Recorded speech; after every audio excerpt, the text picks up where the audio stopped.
Fala, meus queridos, sejam muito bem-vindos ao canal Um Espírita Baixou em Mim. Meu nome é Eduardo Duarte e hoje nós vamos fazer um vídeo, fazer um react, na verdade, sobre uma preciosidade que eu encontrei na internet, que é um vídeo do diretor do Nosso Lar, do filme Nosso Lar.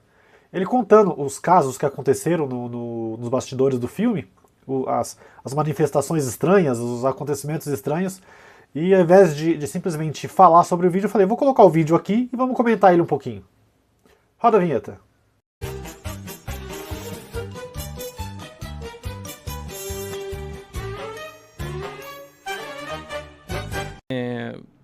Eu acho que é 459 o número da pergunta do Livro dos Espíritos, que o Kardec indaga. Qual a influência? Antes de continuar, vamos primeiro localizar todo mundo aqui. Esse é o diretor, tá? Wagner de Assis. Ele fez o filme Nosso Lar. E ele é espírita, ele é kardecista. Tá? Há mais de 30 anos. E ele já começa a entrevista buscando ali Allan Kardec, as obras de Allan Kardec. Continuemos. Que os espíritos exercem sobre nós. E os espíritos são uníssonos e respondem. Eles vos influenciam muito mais do que vocês imaginam, muitas vezes eles vos dirigem. Essa é uma premissa da vida invisível convivendo com a vida material. Somos matérias em diferentes estágios. Acho que deu para entender, né? Na visão espírita, é óbvio que a gente nunca está sozinho. E a influência do mundo espiritual no mundo material é muito grande. Muito maior do que a gente imagina. Muitas vezes a gente acha que está agindo por conta, mas na verdade está sendo absurdamente influenciado. E é óbvio que num filme que fala sobre isso, essas coisas estejam mais aparentes. Num filme que lida e faz com que as pessoas pensem e emitam sintonias vibracionais em seus pensamentos a respeito de anjos da guarda, mentores, obsessores, umbralinos e etc., é óbvio que os canais se abrem plenamente. Durante o primeiro filme, eu tive muito receio de falar sobre isso. Aconteceram inúmeros fenômenos e eu nunca falei sobre isso, porque eu achava que se a gente fosse falar disso, a gente estaria desviando o foco do filme, que era o mais importante. Eu acho importante a gente dar muita atenção para essa parte aqui que ele fala, porque a gente percebe que não é um alucinado, não é uma pessoa influenciada, não é uma pessoa que age por impulso, não é uma pessoa que desvairada, que quer expor, quer esfregar na cara do mundo, utilizar, na verdade, esses fatos, esses acontecimentos para divulgar o filme. Não. Ele percebeu que não precisa disso. Mas aconteceram os fenômenos, isso é interessante. Então eu contei uma história de uma borboleta que entrou porque eu tinha pedido, entrou no cenário, mas aconteceu muito mais coisas. E a gente acabou guardando isso para nossas memórias. Assim, em primeira mão, é bacana falar isso aqui, a gente recebeu mensagem do André Luiz. Nossa. No último dia de filmagem, assim, veio uma mensagem escrita, e as pessoas choravam copiosamente com o que estava escrito na mensagem. Foi pedido que isso fosse guardado com as pessoas do filme, e a gente nunca publicou, isso nunca foi para o digital, isso era um papel, foi feito fotocópia, olha que palavra antiga. Mas assim, se nós estávamos contando a história do André Luiz, por que o espírito do André Luiz não estaria ali? É desmistificar essas relações, tirar do patamar da santidade e dizer, é assim que funciona. Então, quando a gente está filmando e o Edson está lá fazendo uma cena em que ele está de braços abertos, oferecendo uma energia de amor para uns umbralinos que chegam ali no momento de uma desencarnação. Edson, para quem não sabe, acho que todo mundo deve saber, mas vale a pena mencionar aqui, é o Edson Celulari, que foi o Aniceto no filme. E aí, de repente, uma porta do cenário se abre e fecha sozinha, na frente de toda a equipe, para desespero de toda a equipe. O Edson foi o único que não viu isso. Não viu? Porque ele estava em cena, e quando cortou, estava todo mundo em polvorosa. Falou assim, a porta abriu e fechou. E assim, aí eu, gente, ok. Sim. A gente estava num lugar que foi um hospital. Deve ter espírito de gente que está aqui. Então, de repente, a equipe espiritual do filme está ajudando e essa pessoa deu algum sinal, sabe? Então, eu reajo da forma mais natural possível. Mas, sei lá, a gente estava filmando, tinha uns 70 figurantes vestidos com roupas umbralinas. Aí, daqui a pouco começou um alvoroço, assim, aí a sem direção chegou até mim e falou assim, tem uma figurante incorporada. Eu falei, hein? tem uma figurante incorporada. E eu olhei de longe, a moça estava com a mão para trás, andando curvada. Quem é que chama nessa hora? O diretor. Como se o diretor do filme, o diretor para assuntos espirituais e aleatórios, né? Fui eu lá, enfim, não tenho medo, nenhum problema. Sim, claro. Convivo em centro espírita com espíritos há 30 e tantos anos, isso não é um problema nenhum. Falei, olha, se o amigo ou amiga veio aqui para atrapalhar, não pode. A gente está trabalhando. Se veio só para dar uma presença, já está dada a presença e agora é melhor você ir porque a gente precisa... Virei as costas e a entidade desincorporou lá da menina. A menina caiu aos prantos. Nossa. E nesse momento, nesse exato momento, passou uma rajada de vento no meio do set que derrubou um dos atores no chão. Nossa. Falei, pronto, a festa começou. Eu acho importante a gente mencionar aqui também que a gente é influenciado, a gente é rodeado de espíritos e nem sempre, a maioria das vezes até, não são espíritos tão legais. Tem muito espírito que bagunça, que quer vir bagunçar, quer vir criar problema, quer vir dificultar. É normal. Tá? E a forma que ele lidou com isso foi muito interessante, foi muito inteligente, na verdade. E a gente tem que se policiar para não deixar que essas influências manipulem a gente. Tá? É a postura permanente e constante. Né? Esse espírito, se ele saiu dali irritado ou não, ou se foi alguma outra coisa, a gente correu para socorrer esse ator. Vou me permitir não falar o nome dele, mas Claro. assim, sentei ele, olhei nos olhos dele, falei assim, você está passando mal? Ele falou assim, não, foi espiritual. Falei, então tá bom, vai passar. Por que a gente faz orações todos os dias de manhã? Para tentar fazer com que a gente esteja em sintonia, né? O cheiro do perfume de rosas apareceu de repente, num cenário que era um centro espírita e que tinha um médium sentado do meu lado, naquele dia, visitando a locação, que era um médium de materialização, que é o Nelson Martins Soares.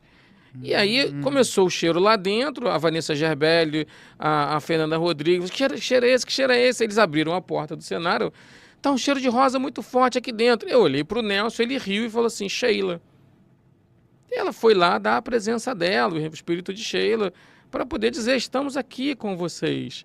Gente, isso é preciso se encarar isso com normalidade. Também mencionando aqui importante, o cheiro de rosas é uma característica muito interessante de espíritos, inclusive espíritos amorosos, vamos assim dizer.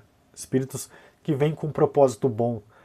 Chico Xavier mencionava muito o cheiro de rosas. O pessoal mencionava nos trabalhos do Chico, na verdade, né? Não o Chico mencionava. As pessoas mencionavam quando ele trabalhava, quando estava próximo, o cheiro de rosas era muito forte, muito intenso. É difícil, mas não tem por que não se encarar isso com normalidade. O chefe do platô, que estava tomando conta de toda a base do filme, chegou correndo lá onde eu estava, que era um lugar distante. Cadê o senhorzinho que estava te procurando? Eu falei, hein? Eu estava lá embaixo, chegou um senhorzinho e falou assim, eu quero falar com Wagner de Assis. Quem quer falar com ele? Eu falei, não, diz para ele que eu quero falar com ele. Eu olhei para o rádio para botar no canal, quando eu olhei de volta ele não estava. Ele desapareceu na minha frente, eu achei que ele veio correndo para cá. Falei, não, Alex, não tem ninguém aqui não. Falei, mas Wagner, ele desapareceu. Falei, tá tudo certo, cara. Se ele vier falar comigo, eu digo para você que ele falou comigo. Então, o nosso dia a dia, da vida, de qualquer trabalho social, é permeado, é preenchido da presença espiritual. A gente desmistificar isso vai nos ajudar muito. Perder o medo disso vai nos ajudar muito. Porque nós somos feitos disso. Nós somos um monte de matéria que quando o espírito sai dela, acaba. Mas o espírito não acaba. E fazer cinema dessa forma, contar histórias assim, é muito bacana ao mesmo tempo, né? Não somos privilegiados, isso não coloca a gente em patamar de privilégio algum. E assim, eu recebo, faço questão, e os atores e o elenco nem sabem, mas eu recebo muitos médiums videntes no set. Eu convido eles, falo assim, vem me ajudar. Né? O que você viu? O que você está vendo? Estou vendo isso, estou vendo aquilo, eu vi fulano, eu vi Beltrano. Isso eu até me permito guardar para mim, porque senão vira uma ostentação, e a gente não quer ficar ostentando isso, que isso é o pior. Né? Mas a espiritualidade se faz presente o tempo todo. Então, o Edson, é óbvio que o Edson estava acompanhado pelos mentores espirituais dele. Eles não estavam atuando pelo Edson, O Edson é talentosíssimo, ele não precisa que ninguém atue por ele. Mas eles estavam protegendo o campo vibracional ao redor dele. Como estavam protegendo o campo vibracional dos atores, que estavam lidando com sintonias muito mais densas. O Felipe De Carolis, que faz um médium decaído, vomitava, passava mal, entendeu? Estava lidando com forças difíceis. O que a gente tem que fazer? Pensamento positivo, proteger o campo e dizer assim, estamos fazendo arte. Deixa eu interromper novamente. Quando ele fala proteger o campo, gente, não é só agora, não é só, eu estou sentindo mal-estar, vou fazer uma prece. Isso é sempre, não é só naquele momento. A nossa frequência, você não muda ela uma hora para outra. Você muda ela com sua postura. Então é um trabalho constante, uma vigilância constante. Orai e vigiai, é isso que significa. É o tempo todo você estar vigilante da sua própria postura, para que você afaste, a sua postura afaste esses irmãozinhos que não têm o mesmo objetivo que a gente. Não vou dizer inferiores ou superiores, mas que estão numa sintonia diferente da nossa. Tá? É a sua postura que faz isso. Aqui é um trabalho de arte, é um trabalho que tem uma ideia e vamos em frente, entendeu? Então, lá no Canadá, quando a gente estava pós-produzindo o Nosso Lar, teve um dia que eu cheguei na equipe de efeitos visuais, todas as máquinas estavam queimadas. Eu tô falando assim de todas, 16, 20, era assim uma sala inteira de máquinas. O chefe estava desesperado. E aí eu pensei, ou eu ouvi, eu falei assim, vamos colocar um pouco de sal grosso nos 4 cantos da sala e vamos fazer uma oração. E que oração nada, então eu vou fazer a oração. Chamei a Yafa Brits, a gente fez uma oração, botou lá o copo com água. No dia seguinte as máquinas estavam todas funcionando, eles encontraram o problema. Era um problema no servidor, se você for olhar do ponto de vista racional, tinha um lugar que era um problema. Mas os caras não estavam encontrando o problema. Então, vivemos e convivemos com o mundo espiritual. Aceitar isso, estudar isso, investigar isso, é um ganho. Os filmes foram feitos também para essas coisas, né? Eu vou contar a última. Numa dessas reuniões de materialização, eu estava filmando o Nosso Lar e um espírito saiu materializado dentro da cabine. E orientou-se que eu deitasse na maca. Falei, pronto, tô doente, vou morrer, não vai ter nem filme. Aquela coisa bem egoísta, medrosa. Deitei na maca, do lado da cabine, e veio um senhor, um homem, até mim. Antes de continuar, deixa eu ressaltar aqui que o Wagner ele faz parte de alguns centros de materialização, tá? Isso que ele está contando aqui agora foi uma materialização que aconteceu, tá? Com um olhar muito compassivo, abriu minha barriga, tirou umas coisas de dentro da barriga, escuras, limpou numa toalha, fechou minha barriga com a mão, olhou no meu olho, fez um carinho na minha testa e desapareceu. E antes de desaparecer, ele passou ao lado do Luiz Augusto Queiroz, que é o médico que estava coordenando, e falou assim, Henrique de Luna. Aí eu gelei por dentro. Porque Henrique de Luna é um dos médicos da cidade espiritual de Nosso Lar. E eu tinha cortado o personagem dele do filme. Porque eu tinha juntado o personagem dele junto com outro personagem, do ministro, Clarencio. Falei, eram personagens muito parecidos, né? E eu falei assim, meu Deus, eu cortei o personagem, ele veio aqui me dar um beijo, me dar um carinho, tipo, não tem problema, né? E eu fiquei naquele dilema, assim, e o espírito estava ali do meu lado, me dando amor, me dando carinho, me dando cuidados espirituais, enfim.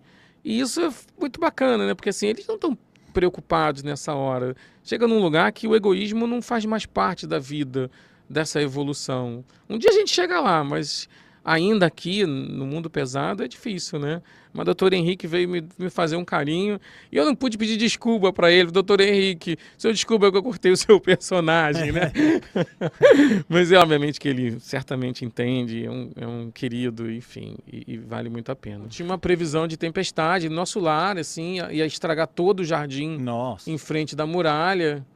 E aí a gente falou, falei, vamos rezar aqui, gente. Não vou rezar nada, que vai chover, vamos mudar a filmagem. Eu falei, olha... Eu não rezo, só até alguém falou, né? Se a gente pensar firme, de repente eles ajudam a gente. Não, tem 6 previsões de chuvarada amanhã, 6 da manhã. Eu falei, gente, se a gente pensar firme, faz sol. e abriu o sol. Olha só. Agora, nas Irmãs Fox, a gente foi filmar nos Estados Unidos porque eu achava importante que a cena na fazenda da história que acontece no dia 31 de março de 1848 fosse com neve. Não, mas não neva há muitos anos, assim, não tem a menor condição. A gente chegou no dia 3, no dia 4 a previsão mudou, tava pior, mudou não, a previsão anunciou, no dia 6, que era o dia de filmar a cena, o que aconteceu? Nevou. Não fui eu que fiz nevar, é coincidência. Pois é, gente. Esse vídeo, eu quis trazer esse vídeo aqui porque ele é uma aula de espiritismo na prática. Eu achei uma pérola realmente, assim, um vídeo que precisava ser compartilhado. Um grande abraço a todos, até breve.